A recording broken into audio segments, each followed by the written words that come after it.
Bienvenidos. El tema central, pues, es modelos de la farmacia asistencial, claves para el éxito.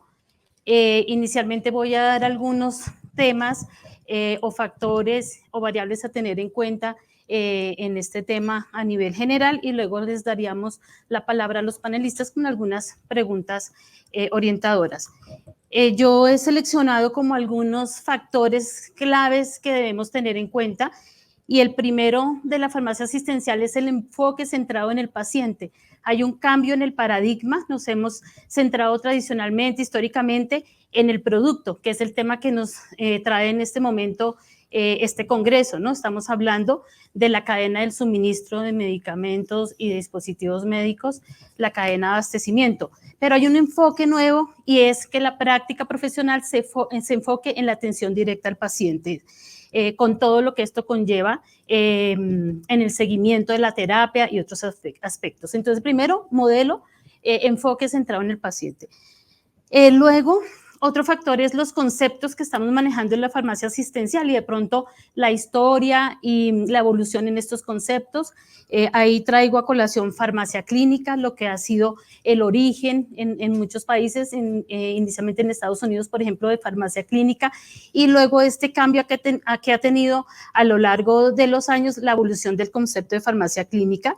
Llamar la atención también en Pharmaceutical Care con Linda Strand y Cipoll en el 90, cuando ellos hacen esa aproximación y cambian este enfoque también y nos traen una definición.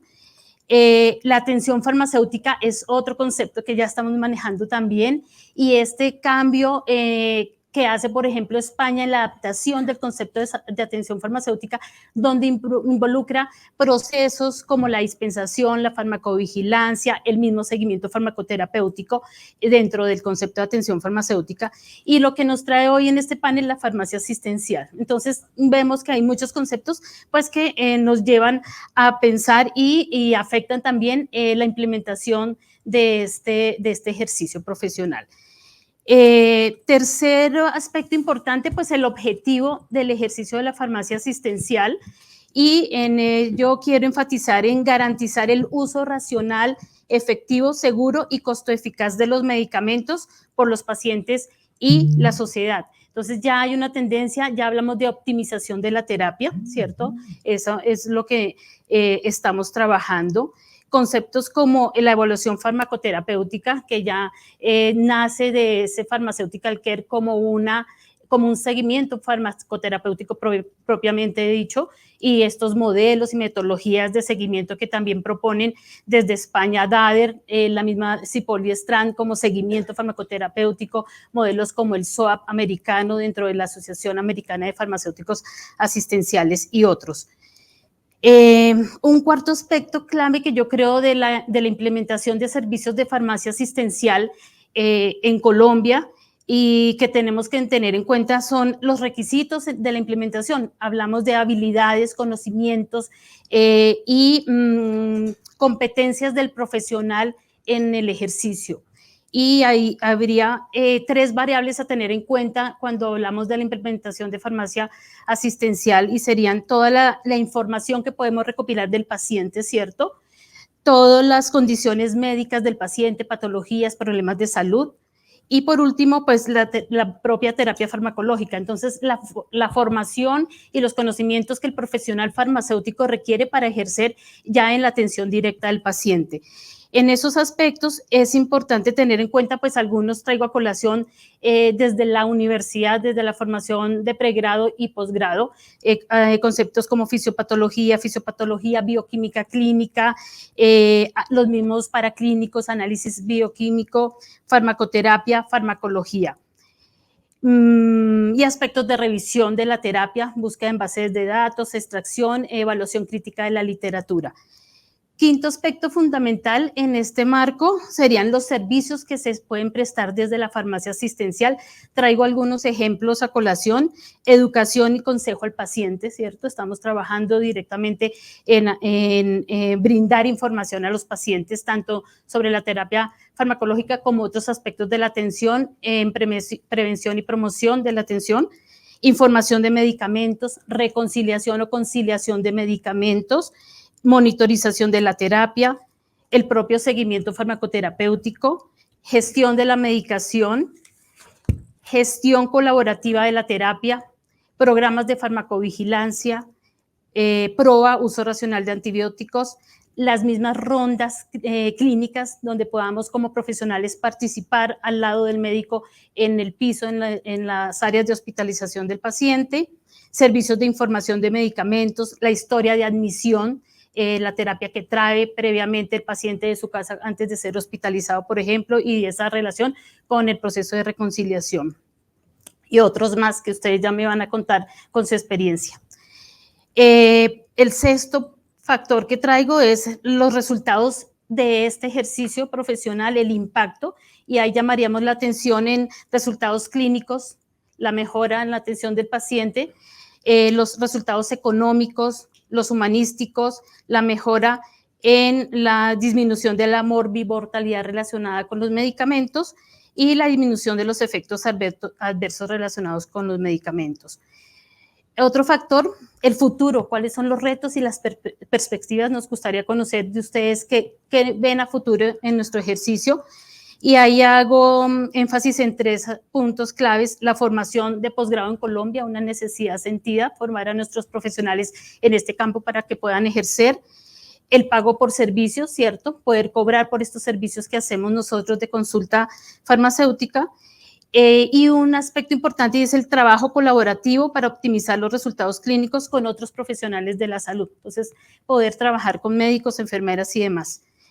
Pues esos son los aspectos que traigo como introducción al panel. Entonces, muchas gracias por aceptar la invitación y daríamos inicio con una primera pregunta para los panelistas, y en ese sentido sería la siguiente.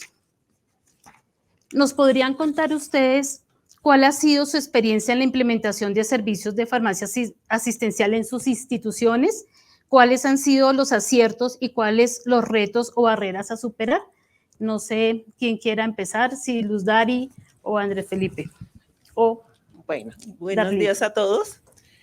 Gracias primero por invitarnos, y queríamos contarles desde nuestra experiencia de lo que hacemos en las instituciones de salud en las cuales trabajamos. Yo les pongo un poquito en contexto antes de decirle.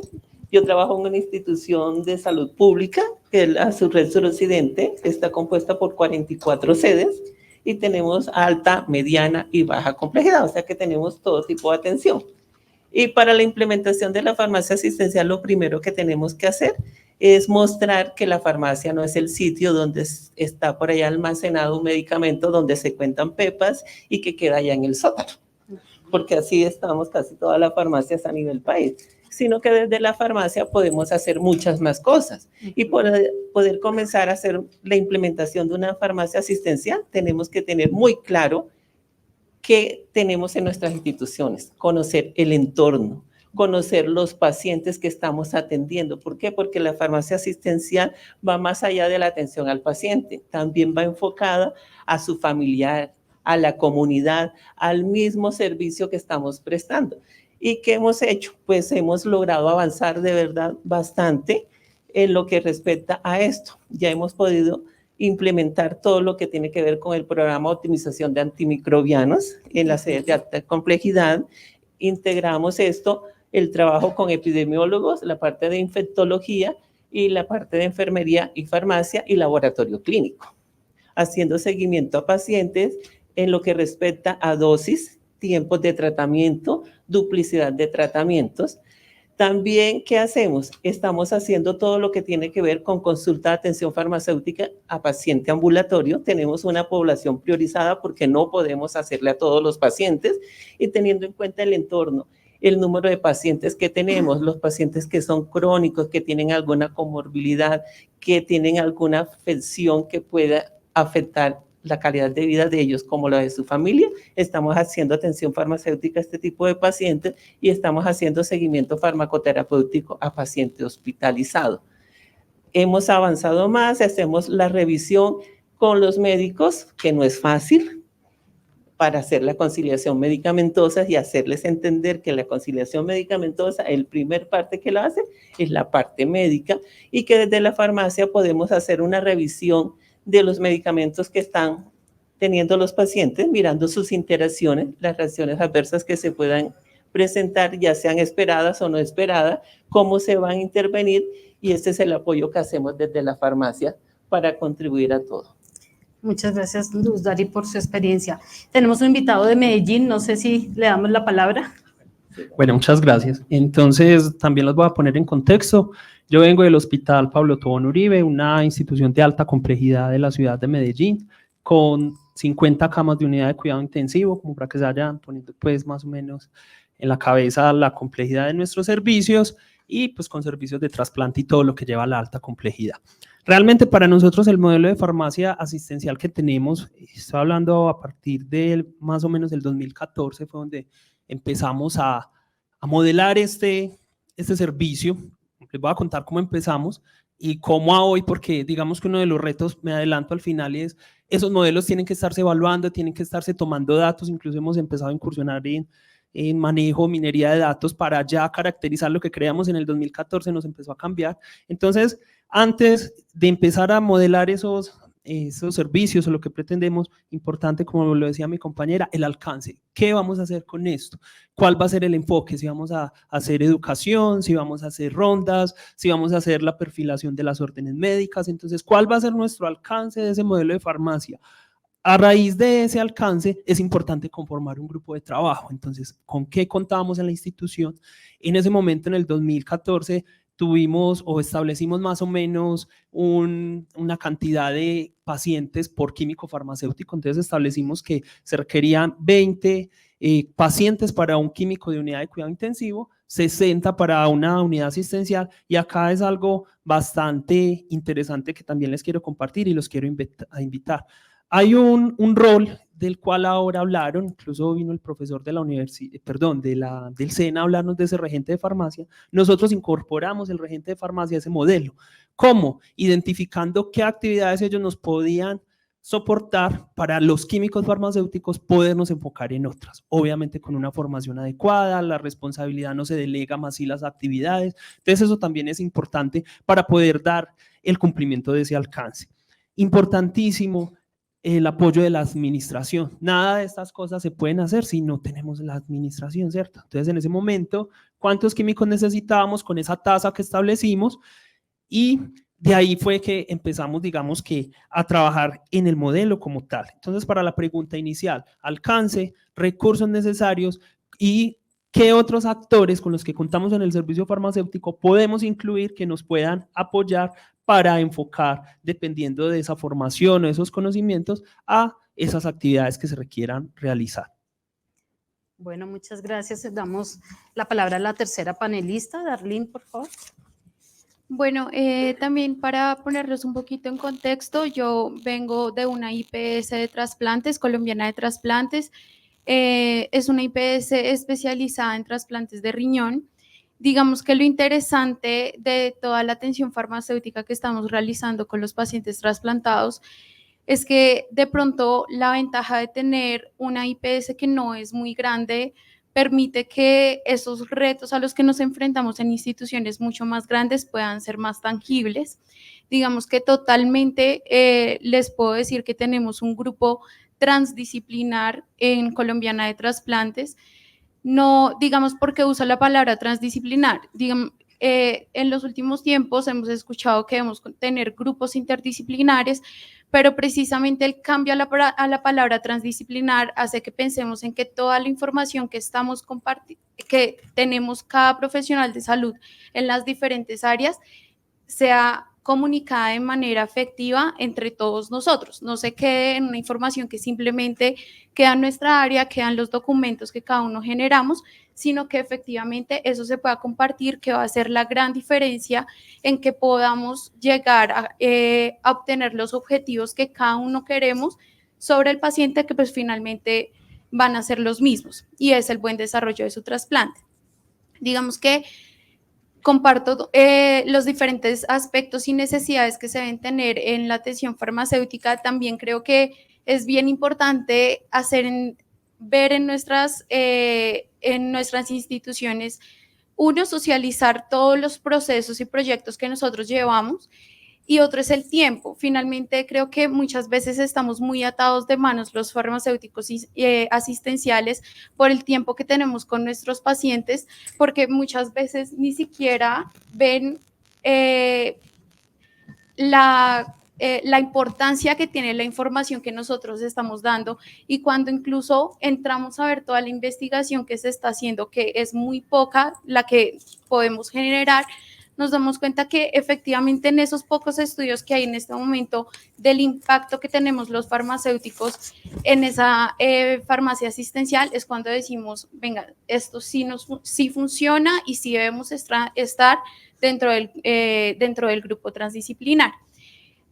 Y por último, creo que estos 2 años y medio hemos aprendido mucho en la pandemia lo que es la transformación digital, y creo que la farmacia no se puede quedar atrás en esa transformación. Finalmente, muchas veces empiezan desde la parte médica, entiendo, es importante, pero creo que también debemos tener una posición mucho más activa a que nuestros procesos sean mucho más digitales, haya esa transformación, porque también es lo que nos va a permitir generar oportunidad en los procesos y definitivamente que tengamos como más tiempo con el paciente.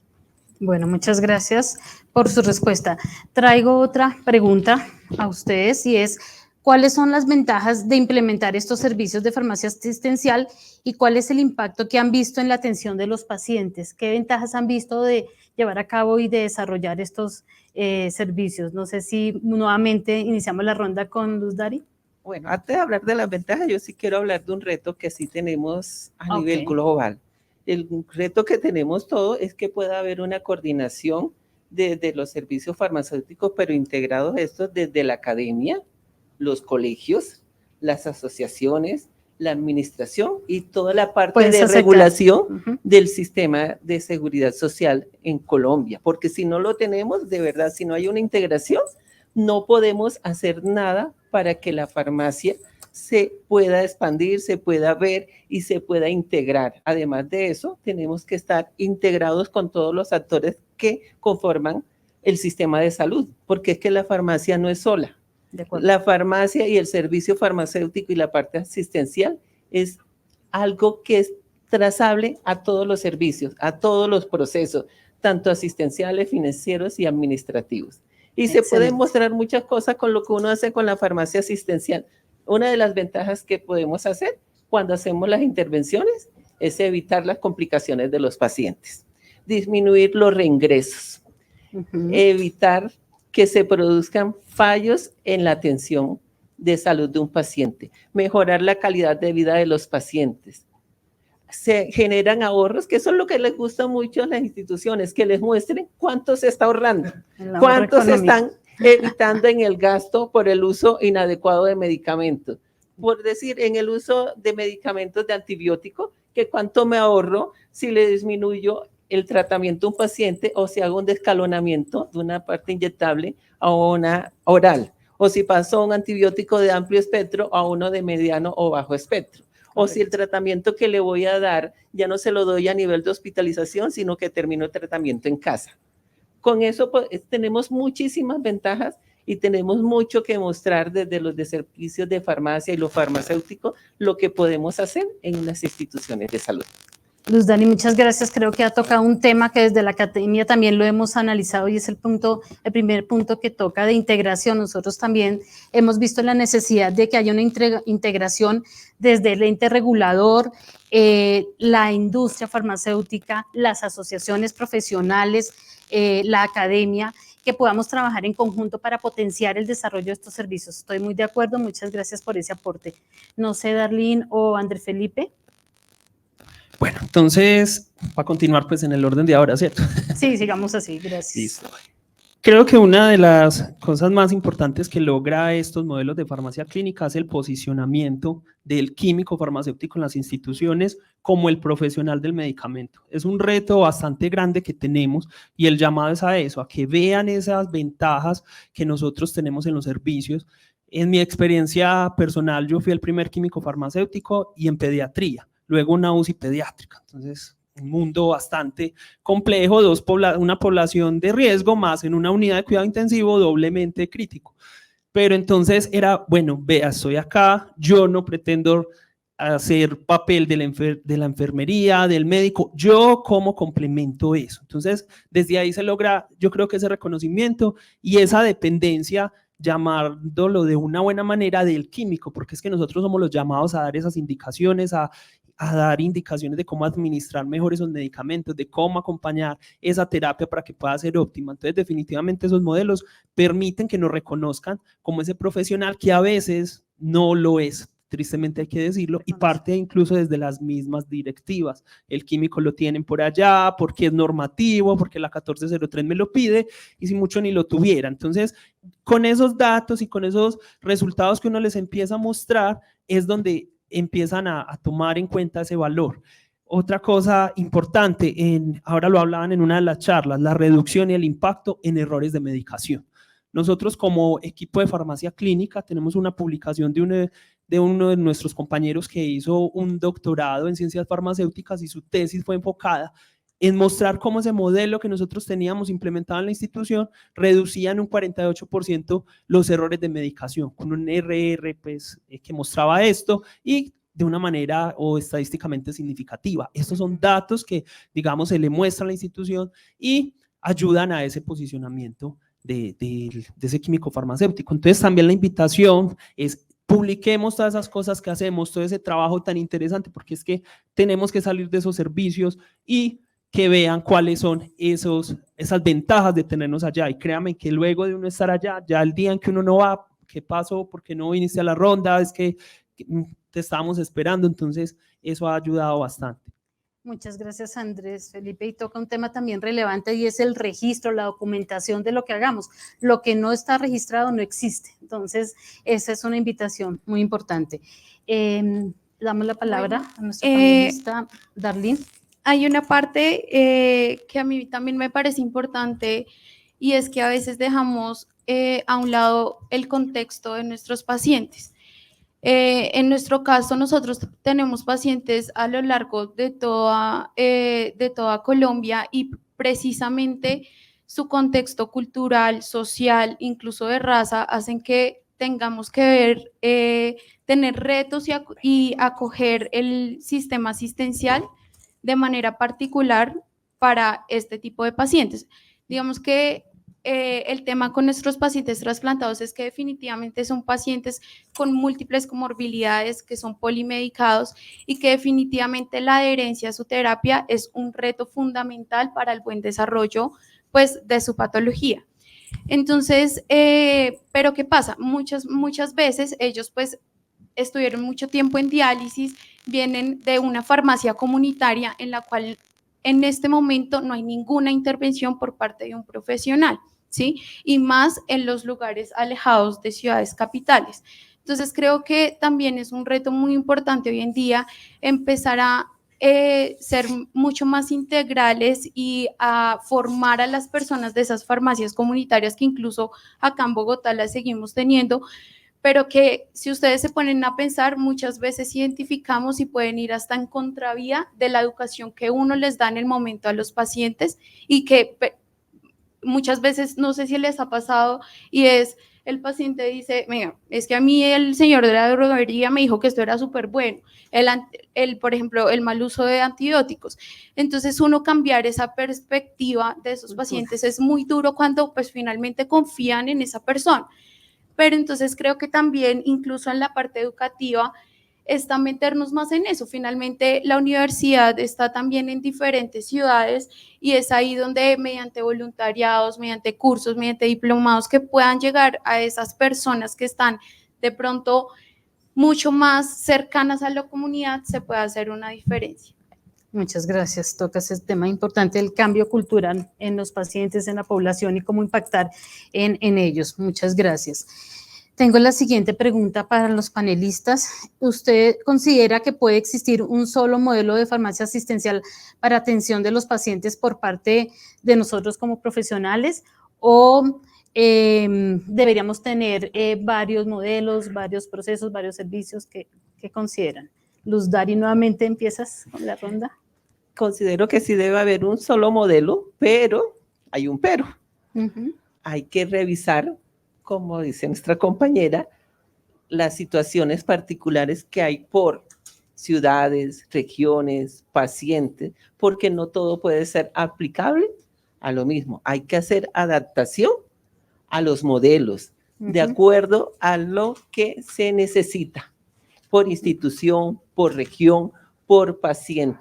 No podemos ceñirnos y ser, pues, como somos los farmacéuticos, un poquito cuadriculados.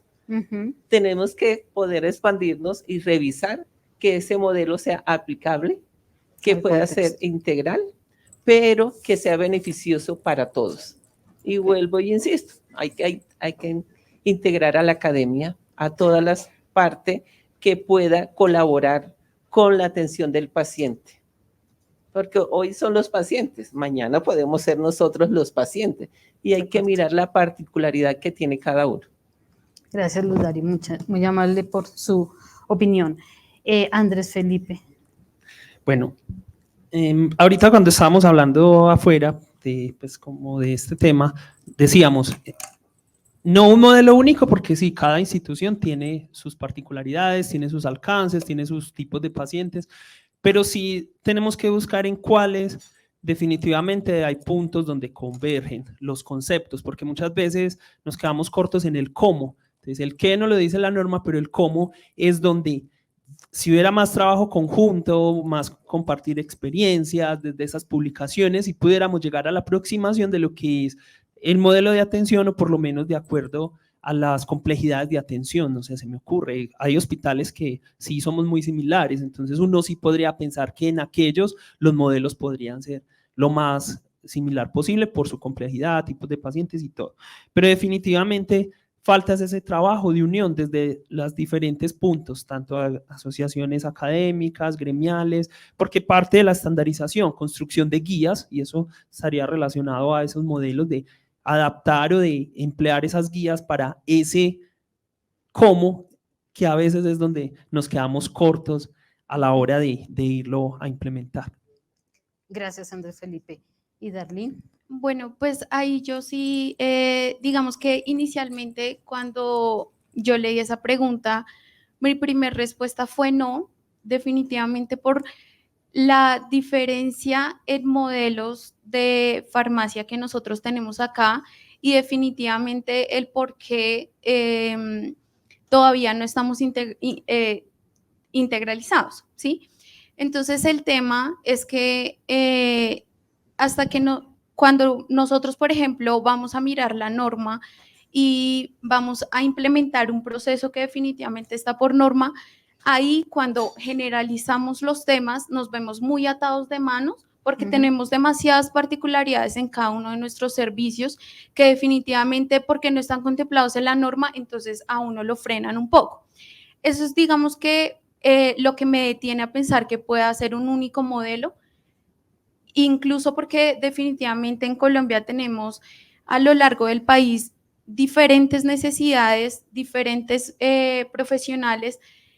La capacidad que tenemos en cuanto a la capacitación a nuestros profesionales también hace que los modelos puedan ser muy diferentes.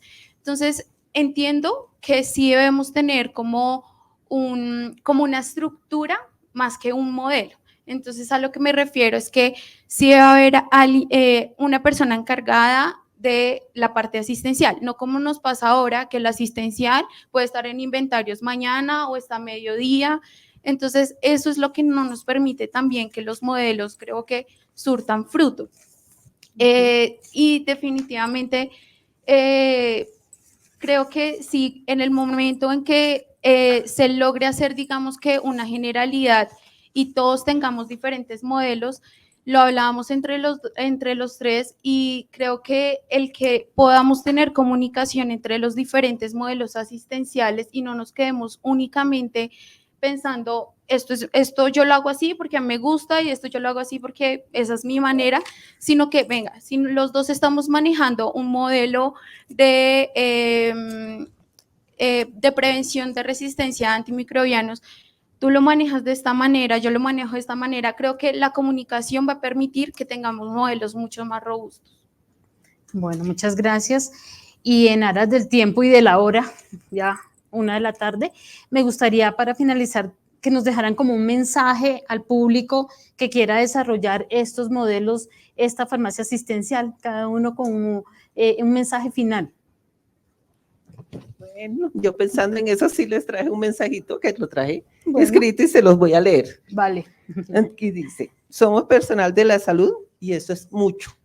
Y cuando digo mucho, lo digo de manera, de verdad, porque me apasiona lo que hago y me encanta y me gusta. Recordarle que somos farmacéuticos y eso es algo muy grande y es un honor que tenemos que llevar. Tan grande como el compromiso que adquirimos cuando decidimos tener esta carrera y comenzar el área asistencial, hospitalaria o clínica. ¿Por qué? Porque lo adquirimos con la sociedad, con los pacientes, con nosotros mismos. Y siempre debemos ser fieles a nuestro deber con la salud y el bienestar de la sociedad y especialmente con las personas más vulnerables. Eso era. Muchas gracias por ese mensaje para el público asistente y para todos.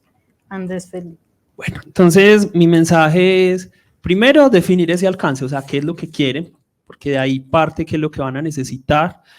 Definitivamente las referenciaciones sirven, entonces, entre colegas, entre instituciones, porque les adelantan mucho trabajo de todas esas dificultades que tuvieron al principio. Es más fácil el ejercicio cuando a uno se lo cuentan, ¿cierto? Cuando uno, eso es un caso de factorización, ya saber cuál era lo difícil, después ya uno lo desarrollaba. Entonces, tal cual las referenciaciones definitivamente. Y los que ya tenemos modelos de farmacia implementados, la invitación es a que esos modelos también se estén revisando. Como les decía ahora al principio, nosotros tasábamos los pacientes o los químicos de acuerdo a unos números por complejidad de las unidades. Pero luego a analizar ya después de ese 2014 lo que veníamos recogiendo, empezamos a ver que no tanto por esas cantidades de pacientes, sino por las complejidades o las actividades que realizaba ese químico en esas unidades. Entonces, para un químico de una unidad de trasplante donde se educa al paciente, donde hay ciertas actividades que demandan más tiempo, no se puede equiparar con otro de otra unidad, así se considera hospitalización. Entonces eso es lo que nos ha ido permitiendo el tiempo, ya empezar a analizar esos datos, lo veníamos haciendo de esa manera, ya cambiamos en esa distribución y hasta qué punto puede emplear herramientas tecnológicas como las que vimos ahora, RPA y otras cosas, para lo que se puede hacer automático se haga y empezar a tener tiempo para poder dedicar más hacia esa asistencia y hacia ese cuidado centrado en ese paciente. Muchas gracias, Andrés Felipe. Darlene. Bueno, mi invitación también va más hacia ustedes, a que se animen a generar los servicios farmacéuticos asistenciales y que definitivamente logren poner en la mesa la importancia de tenerlos, porque créanme que no hay algo más gratificante para un químico asistencial cuando un paciente logra llegar a los objetivos terapéuticos, cuando definitivamente vemos que pudimos mejorar su terapia. Y seguido a eso también, aprovechando a la profe, sí quiero hacer una invitación muy especial precisamente a esa formación que definitivamente sí, a veces cuando uno quiere de pronto especializarse un poco más, uno encuentra las barreras porque definitivamente acá en Colombia no las tenemos y nos toca mirar otros modelos, y creo que acá tenemos mucha capacidad tanto de las personas, mucha motivación que definitivamente podemos explotar. Y también una invitación tanto entre colegas, claramente, a que podamos comunicarnos y generar una red en verdad de farmacéuticos que no sean cada uno buscando las necesidades de cada quien, y también abrir la oportunidad de que finalmente todos podemos contribuir precisamente a esa formación académica. Entonces sería eso. Bueno, muchas gracias por esos 3 mensajes. Yo he traído 5 aspectos de todo lo que ha mencionado, supremamente importante como conclusión y para cerrar el panel. Uno sería el trabajo en red, el trabajo colaborativo entre todas las empresas, lo que hablábamos, academia, ente regulador, IPS de atención. Yo creo que es un reto desde las asociaciones profesionales poder empezar a trabajar en ese equipo. Creo que el desarrollo de la farmacia asistencial y de este campo ha sido muy bueno en otros países porque han trabajado de esa manera. El segundo aspecto, yo creo que debemos apoyarnos con el personal del servicio farmacéutico para poder desarrollar la farmacia asistencial. Los técnicos, tecnólogos, regentes, creo que son un apoyo importante que hemos subvalorado, entonces tener ese aspecto en cuenta. Realmente este campo también nos permite, en tercer lugar, un reconocimiento y un posicionamiento del químico farmacéutico en la atención en salud. Entonces, yo creo que es un reto grande, llamo la atención en este aspecto. Siguiente aspecto, la publicación. De verdad que hacemos muchas cosas, pero no las publicamos. Entonces, yo creo que es una invitación que sale de este panel. Y finalmente, pues sí, la pregunta para la academia, tenemos una deuda con la sociedad, las universidades, porque no hemos formado en posgrado y es una necesidad sentida. Bueno, esperamos por lo menos desde la Universidad Nacional poder trabajar, ya estamos dando unos pasos iniciales en ese campo, pero realmente esperemos antes de dejar la universidad, porque ya muchos estamos en un camino para pensión, pero dejar como ese producto antes de retirarnos. Y sí, yo creo que la Universidad de Antioquia, otras universidades en el país, Universidad Atlántico y las nuevas universidades que se han abierto, también el reto es poder desarrollar estos posgrados que se requieren. No siendo más, pues damos el agradecimiento por haber venido acá a este congreso y al público